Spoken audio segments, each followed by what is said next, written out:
Student, today we are going to discuss about the topic scalar product of two vectors। तो बच्चों सबसे पहले मैं आपको बताता चलूँ, अगर आपने वीडियो को स्टार्ट करने से पहले हमारे चैनल को सब्सक्राइब नहीं किया तो सबसे पहले चैनल को सब्सक्राइब कर लें ताकि हमारे आने वाली जो न्यू अपडेट्स हैं वो आपको मिलती रहें। और आपसे रिक्वेस्ट है कि वीडियो को जो है लास्ट तक जो है लाजमी तौर पर कम्प्लीटली वॉच आउट करें।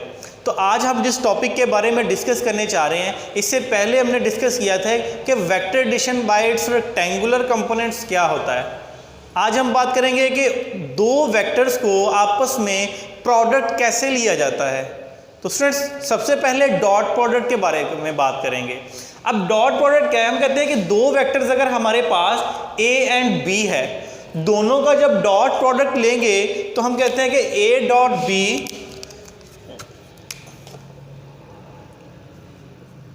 ए डॉट बी इक्वल टू हमारे पास होगा, ये हमारे पास ए वेक्टर है, ये बी वेक्टर है। स्टूडेंट जब भी पहले हम ए डॉट बी लेंगे, हम कहते हैं इन दोनों को बी का क्या है परपेंडिकुलर ड्रॉ करेंगे नीचे की तरफ, यानी बी का शेडो, ये क्या है बी का शेडो है, बी का साया है जो कि किस पे पड़ रहा है ए वेक्टर के ऊपर। तो हम कहेंगे कि हमारे पास बेसिकली क्या है बी कॉस थीटा, यानी B की प्रोजेक्शन है ऑन A। प्रोजेक्शन मीन उसका शेडो, यानी B की प्रोजेक्शन किस पे पड़ रही है A के ऊपर, इसलिए हम कहेंगे कि ये B cos थीटा है। एंगल हमेशा स्टूडेंट्स हमारे पास जो है हम लेते हैं, जो डायरेक्शन ऑफ एंगल है वो किस तरफ लेते हैं एंटी क्लॉकवाइज डायरेक्शन में।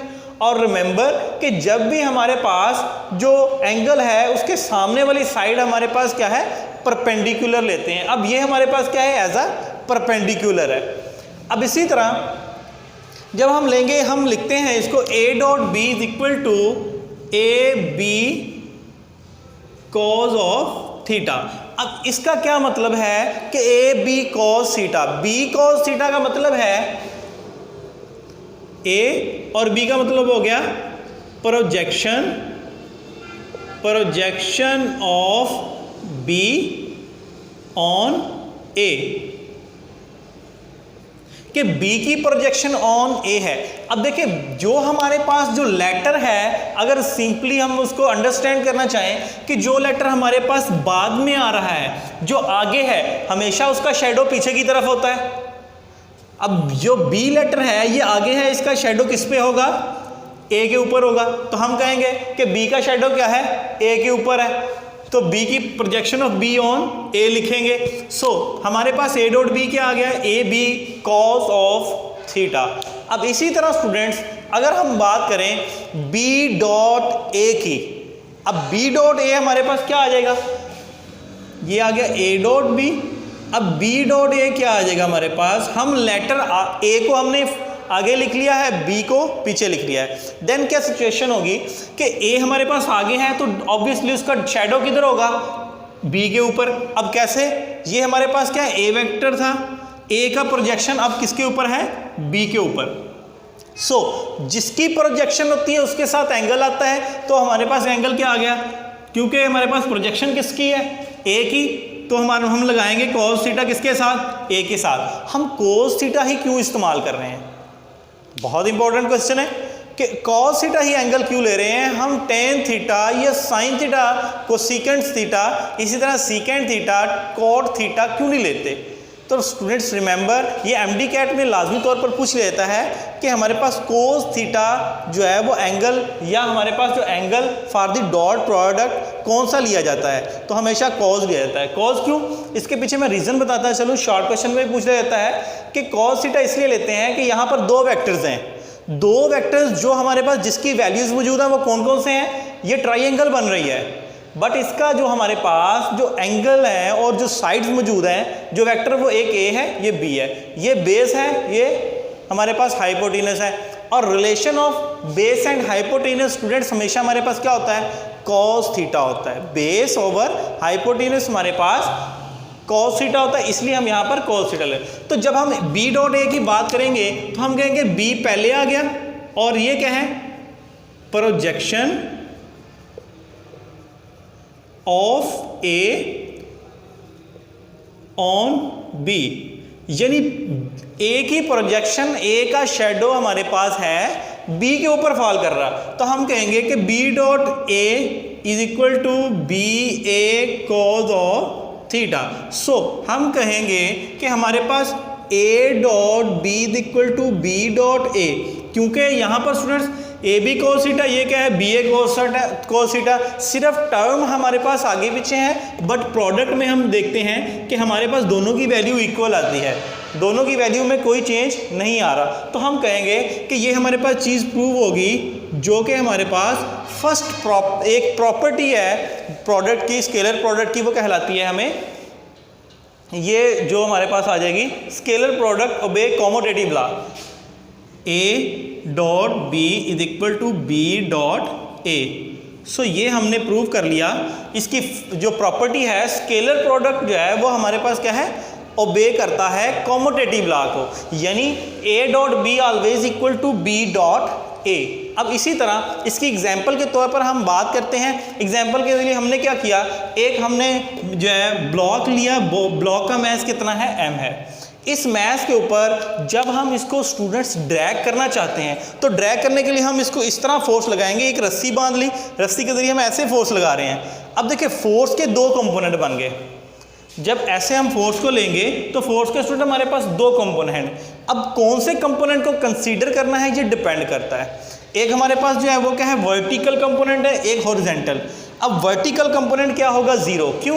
क्योंकि हमारे पास जो बॉडी है, जो ब्लॉक है, वो किस तरफ जा रहा है, हॉरिजॉन्टल डायरेक्शन में। तो हम कौन सा कंपोनेंट कंसीडर करेंगे, इसी एफ का जो हमारे पास हॉरिजॉन्टल कंपोनेंट है, एफ एक्स को।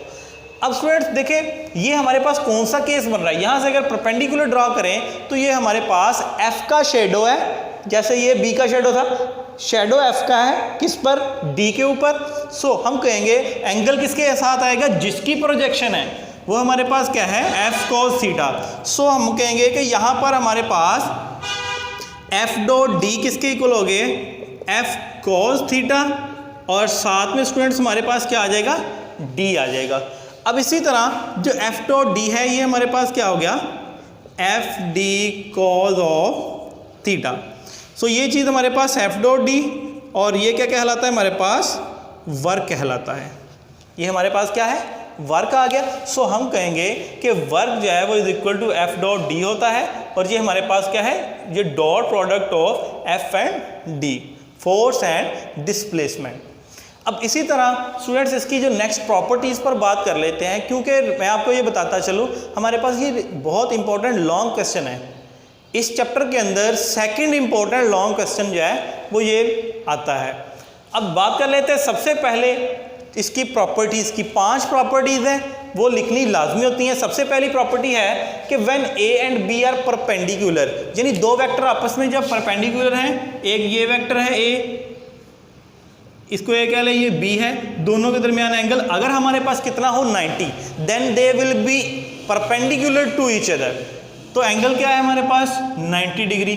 सो 90 जब डिग्री होगा तो हम ए डॉट बी किसके इक्वल आ जाएगा, स्केलर प्रोडक्ट दोनों का, ए बी कोज एंगल कितना है 90, कोज 90 स्टूडेंट्स हमारे पास क्या होता है, कोज 90 होता है 0। सो डॉट प्रोडक्ट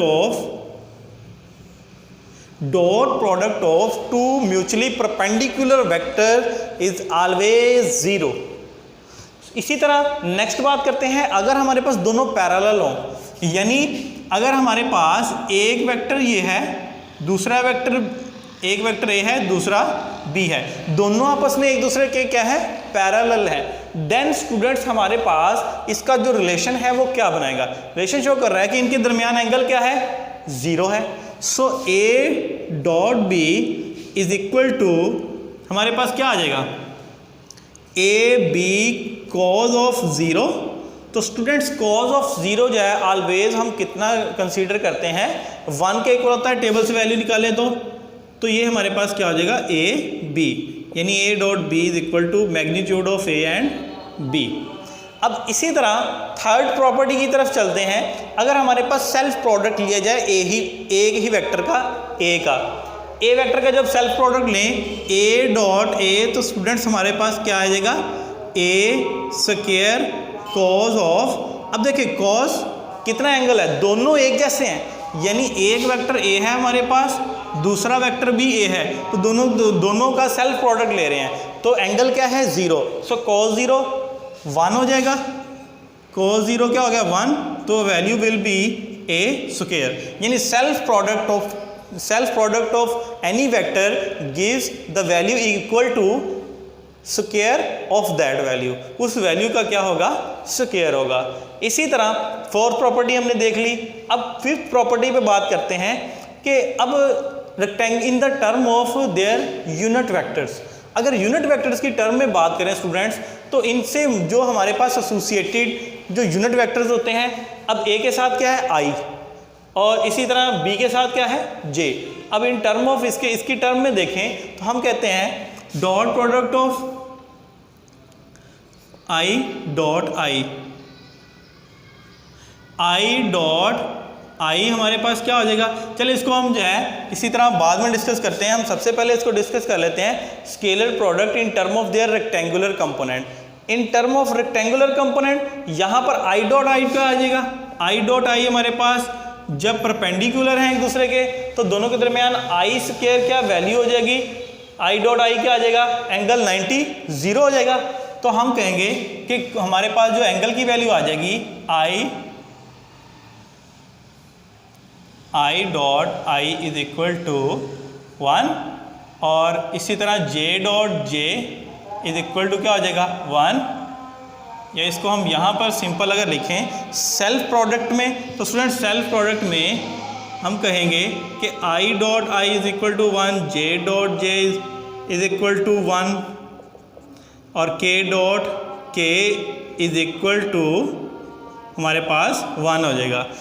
यदि सेल्फ प्रोडक्ट उसी वेक्टर का उससे यूनिट वेक्टर भी हम क्या कर रहे हैं आपस में सेल्फ प्रोडक्ट ले रहे हैं, तो वैल्यू 1 आ गई। इसी तरह J dot J is equal to 1, K dot के इज इक्वल टू 1। ये है in term of rectangular components, ये हमारे पास in term of unit vector sorry. तो हमारे पास यूनिट वेक्टर में ये आ गया। अब अगर कहें कि परपेंडिकुलर है, एक वैल्यू हमारे पास क्या है आई है, दूसरी क्या है जे है, तो दूसरी जे, तो वैल्यू क्या आ जाएगी हमारे पास आई डॉट जे की, क्योंकि एंगल क्या है 90 की जब एंगल होगा तो cos 90 0, so I J cos of 90 degree, cos 90 क्या होता है 0। सो इसका मतलब जब दो परपेंडिकुलर या डिफरेंट यूनिट वेक्टर्स को आपस में मल्टीप्लाई करेंगे तो डॉट प्रोडक्ट लेंगे तो वैल्यू क्या आ गई 0।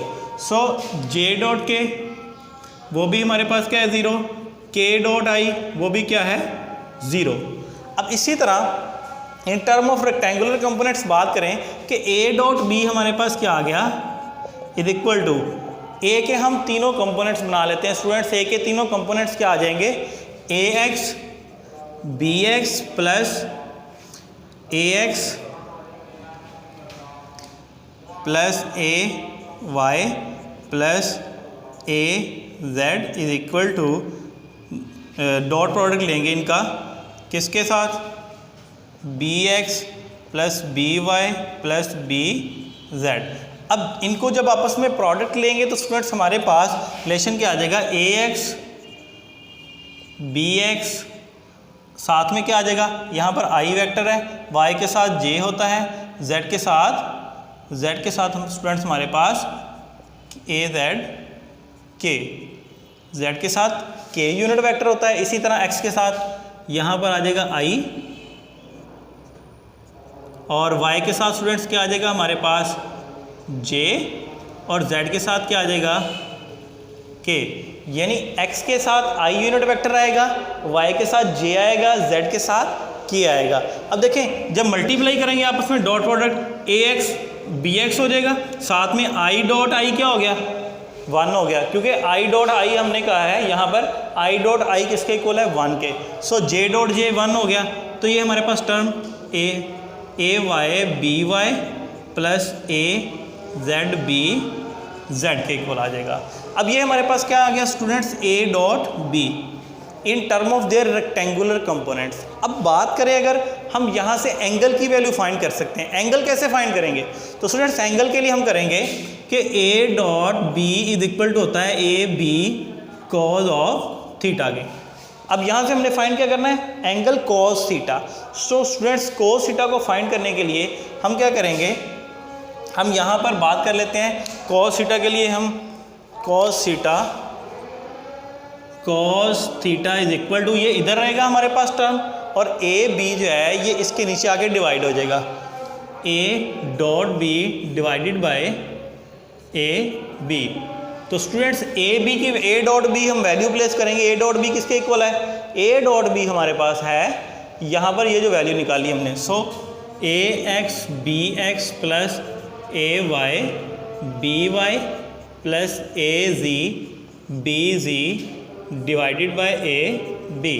अब स्टूडेंट्स ये जो रिलेशन आ गया हमारे पास, इस रिलेशन के ज़रिए हम क्या कर सकते हैं, value of angle between A and B, इनको क्या कर सकते हैं, कैलकुलेट कर सकते हैं। स्टूडेंट्स यहाँ तक हमारे पास जो स्केलर प्रोडक्ट है वो कंप्लीट हो गया। नेक्स्ट फर्दर टॉपिक में हम बात करेंगे about the vector product of two vectors. तो यहाँ तक अगर आपको कोई कन्फ्यूजन होगी तो लाजमी तौर पर आप कमेंट्स के अंदर जो है वो हमसे क्वेश्चन करें, ताकि नेक्स्ट वीडियो में हम पहले इसका आंसर देंगे, फिर हम नेक्स्ट वीडियो के मतलब नेक्स्ट टॉपिक के बात करेंगे। Thank you so much. अल्लाह हाफिज़।